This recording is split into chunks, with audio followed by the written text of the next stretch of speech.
I tell you, there are more than thousands miracles performed by the Prophet ﷺ. Like when we go to the book of prayer in Sahih Bukhari, in volume 3, in the book of prayer, we find there was little amount of water for a big amount of people to make ablution. We make ablution to wash our parts of the body. That part can be seen.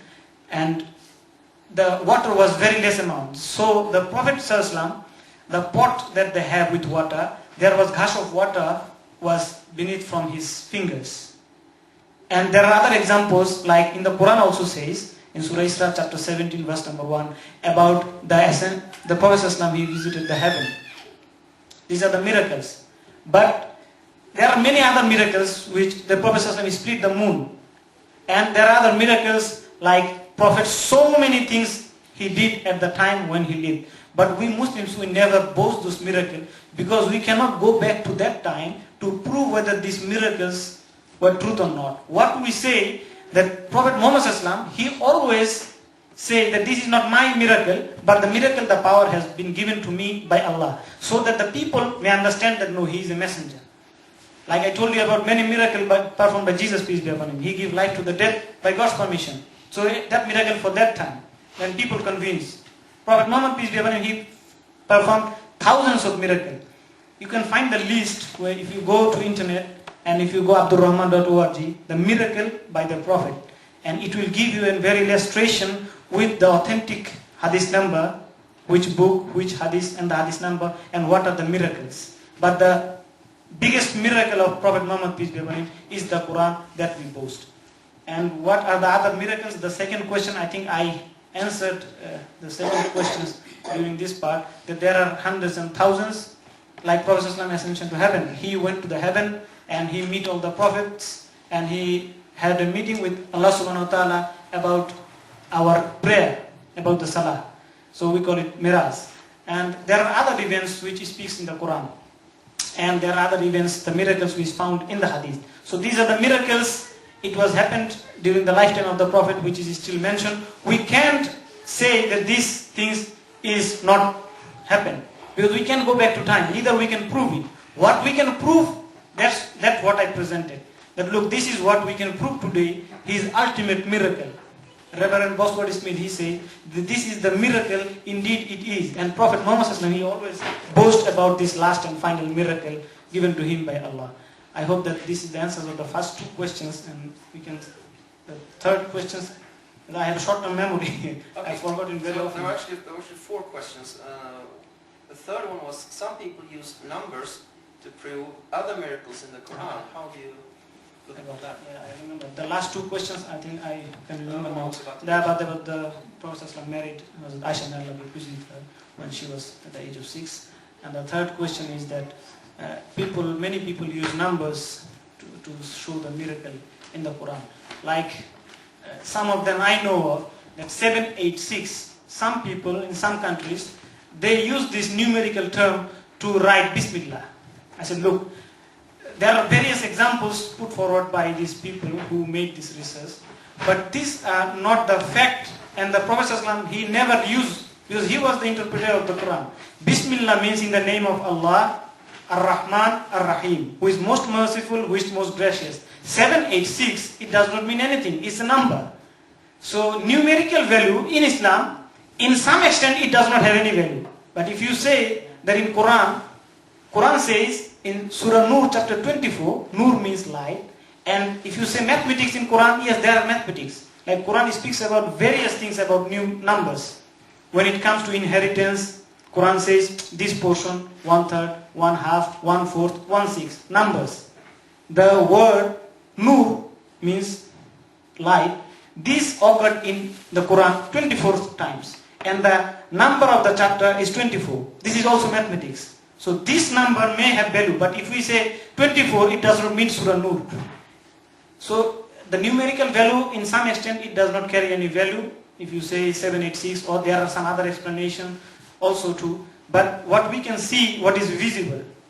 The visible is the text. What is inside this, we are not going to interpret what is inside. We may can assume something which may right or may wrong. Like Alif Lam Mim. These are words. There are many explanations.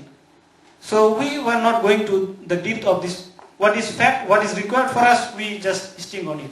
The last question was that how it happened that Prophet Muhammad, peace be upon him, he married Hazrat Aisha, may Allah be pleased with her, at the age of 6. So isn't it that we have to go now back to the history, what was happened on that time. The hadith is mentioned in Sahih Bukhari, in the book of Nikah, the book of marriage. We find in the hadith that the Prophet ﷺ, he married Hazrat Aisha, may Allah be pleased with her, the daughter of the first Caliph of Islam, of his companion Abu Bakr, may Allah be pleased with him. He married at the age of 6. And the hadith says, the same hadith says, that he consummated the marriage at the age of 9, when Hazrat Aisha, may Allah be pleased with her, she was able to take the responsibility of a wife. So we know now, even in the time today, if we go back to America, there are difference of ages of marriage in different part of the world. In Sweden, in 16. In some states, it's 18. In America, majority of the states of America, the number of marriage is 14 or 16. In Texas, it's 14. In some areas, it's 16. In some countries, like in our countries, the female can marry in 18 years, the male can marry at the age of 21. Why we have to use scientific analysis?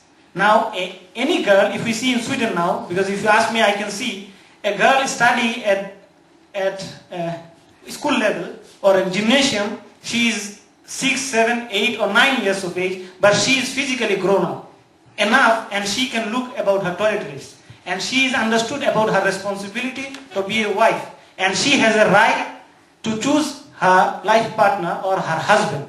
So, Hazrat Aisha, may Allah be pleased with her, she was enough able, enough mature to understood the responsibility of marriage and understood the responsibility as being a wife.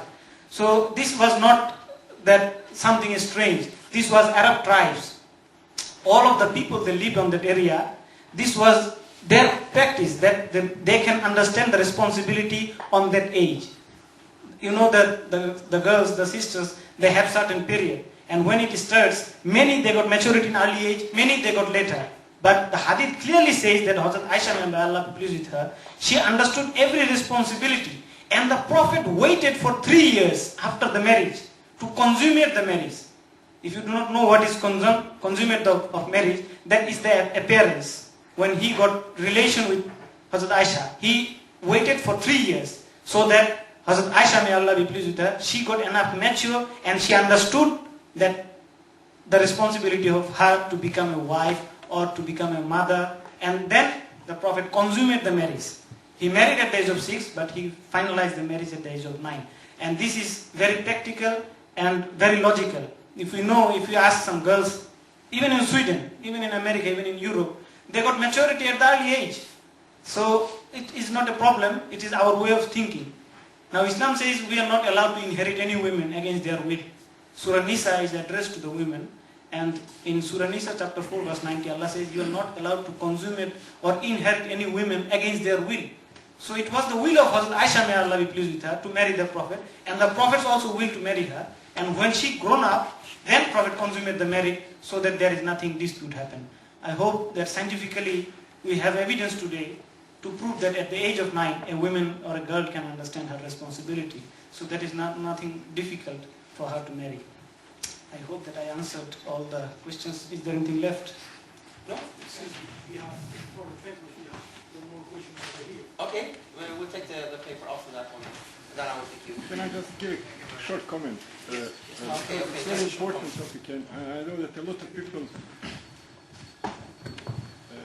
of people ask actually non-Muslims, that is strange, but as Brother Naim said, you have to consider at that time Prophet had a lot of enemies, and they said that he's sick or liar and crazy or so on, but no one subjected or said that why he married Aisha, because at that time it was common practice. I mean, it wasn't a strange thing. And can you imagine, the people rise on the milk and camel meat, and they get mature very early.